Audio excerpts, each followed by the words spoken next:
नमस्कार। आज देश की तमाम फटाफट खबरों में आपका स्वागत है। भारत के इतिहास में 2 अक्टूबर के दिन का एक खास महत्व है। स्वतंत्रता दिवस और गणतंत्र दिवस की तरह 2 अक्टूबर को भी राष्ट्रीय पर्व का दर्जा हासिल है। यह दिन देश की 2 महान विभूतियों के जन्मदिन के तौर पर इतिहास के पन्नों में दर्ज है। राष्ट्रपिता महात्मा गांधी का जन्म 2 अक्टूबर 1869 को हुआ था। उनके कार्यों एवं विचारों ने देश की स्वतंत्रता और इसके बाद आजाद भारत को आकार देने में बड़ी भूमिका निभाई। पूर्व प्रधानमंत्री लाल बहादुर शास्त्री का जन्म 2 अक्टूबर 1904 को हुआ था। उनकी सादगी और विनम्रता के लोग कायल थे।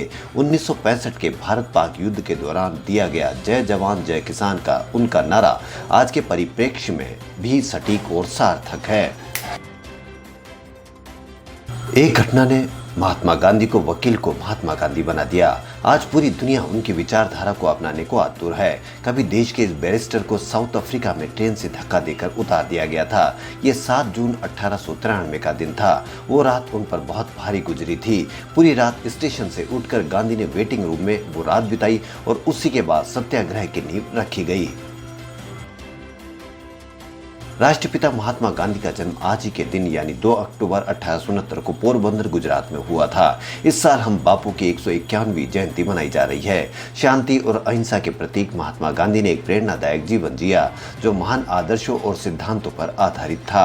वह अहिंसा के सच्चे अनुयायी थे। उन्होंने अपने प्रसिद्ध उद्धरण के जरिए दुनिया को एक महत्वपूर्ण सबक सिखाया। एक आंख के बदले एक आंख तो पूरी दुनिया को अंधा बना देती है। अमेरिका से स्पेशल एयरक्राफ्ट एयर इंडिया 1 गुरुवार को दिल्ली एयरपोर्ट पहुंचा। इस विमान का इस्तेमाल राष्ट्रपति, उपराष्ट्रपति और प्रधानमंत्री की यात्राओं के दौरान किया जाएगा। इसमें स्पेशल कम्युनिकेशन सिस्टम है। इसके जरिए हवा में ऑडियो वीडियो कम्युनिकेशन हो सकेगा और इसे हैक भी नहीं किया जा सकता है।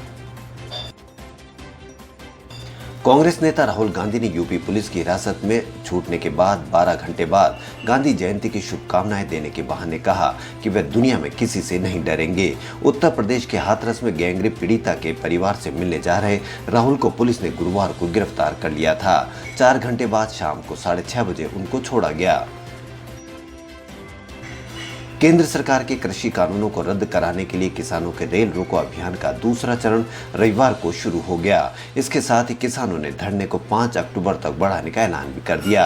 अमृतसर, लुधियाना, जालंधर, फतेहगढ़ साहिब, बठिंडा, फिरोजपुर और पटियाला समेत कई जिलों में किसान रेलवे ट्रैक पर टेंट लगाकर धरने पर बैठे हैं।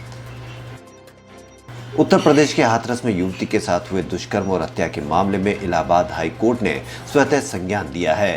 कांग्रेस महासचिव प्रियंका गांधी वाड्रा ने इस मामले में उच्च न्यायालय के स्वतः संज्ञान लेने पर कहा कि इलाहाबाद हाई कोर्ट की लखनऊ पीठ की ओर से मजबूत और उत्साहजनक आदेश दिया गया है। हाथरस रेप पीड़िता के लिए न्याय की मांग पूरा देश कर रहा है। प्रधानमंत्री नरेंद्र मोदी शुक्रवार को गांधी जयंती के अवसर पर वैश्विक भारतीय वैज्ञानिक शिखर सम्मेलन का उद्घाटन करेंगे। यह सम्मेलन वैश्विक और प्रवासी भारतीय अनुसंधानकर्ताओं और शिक्षाविदों को एक मंच प्रदान करता है। प्रधानमंत्री कार्यालय से जारी एक बयान में कहा गया है कि सम्मेलन का उद्देश्य भारतीय मूल के दिग्गजों को एक मंच पर लाना है जो दुनिया भर की अकादमिक और शोध संस्थाओं से जुड़े हैं।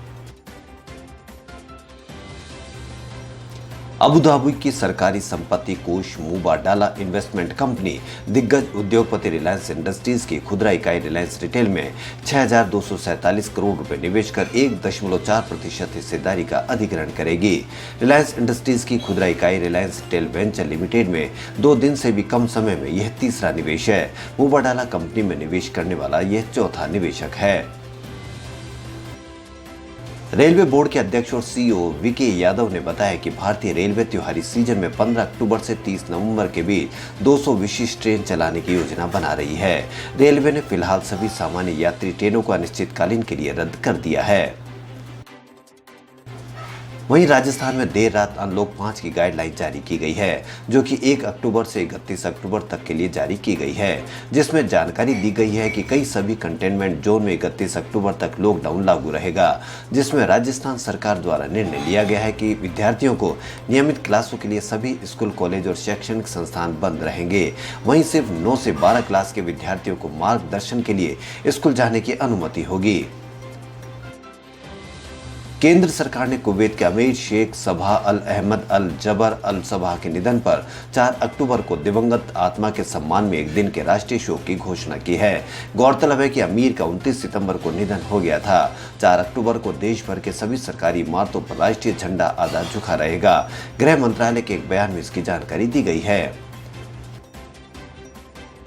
महात्मा गांधी की 151वीं जन्मतिथि के मौके पर बापू का पसंदीदा भजन वैष्णव जन का कश्मीरी संस्करण लाया जा रहा है। पिछले 30 वर्षों में अशांत इस क्षेत्र में शांति का संदेश फैलाने के लिए जारी किया जा रहा है। 600 साल पहले गुजराती कवि संत नरसिंह मेहता के द्वारा लिखी भक्ति कविता मानवता, सहानुभूति और सत्यता के बारे में बताती है, जिस पर गांधी जी हमेशा खड़े रहे और लोगों को इन्हीं सिद्धांतों पर चलने की सलाह दी। 2 अक्टूबर आज देश के दूसरे प्रधानमंत्री लाल बहादुर शास्त्री की 116वीं जयंती है। उनकी सादगी अपने आप में मिसाल है। ईमानदारी और स्वाभिमानी छवि की वजह से आज भी उन्हें बहुत सम्मान के साथ याद किया जाता है। वह ऐसे प्रधानमंत्री थे जिनकी एक आवाज पर लाखों भारतीयों ने एक वक्त का खाना छोड़ दिया था। भारत में गुरुवार को कोरोना वायरस संक्रमण के 81,484 नए मामले सामने आए हैं, जिसके बाद देश में वायरस संक्रमण के कुल मामलों की संख्या 63 लाख से ऊपर पहुंच गई। वहीं देश में अब तक 53 लाख से ज्यादा लोग संक्रमण मुक्त हो चुके हैं। वायरस के कारण अब तक 1 लाख के करीब मरीजों की मौत हो गई है। फ्रांस के राष्ट्रपति इमैनुअल मैक्रो द्वारा जिहादी आतंकवादियों के नारगोनी करबाख में तैनाती वाले बयान के बाद से आर्मेनियाई और अजरबैजान ने गोलीबारी तेज कर दी है। पश्चिम और मॉस्को ने विवादित नारगोनी कराबाख क्षेत्र में लड़ाई को रोकने के लिए नए सिरे से प्रयास किए, पर कामयाबी नहीं मिली है। खबरों फिलहाल इतना ही। यदि आपको हमारा चैनल पसंद आए तो लाइक, सब्सक्राइब और शेयर अवश्य करें। धन्यवाद।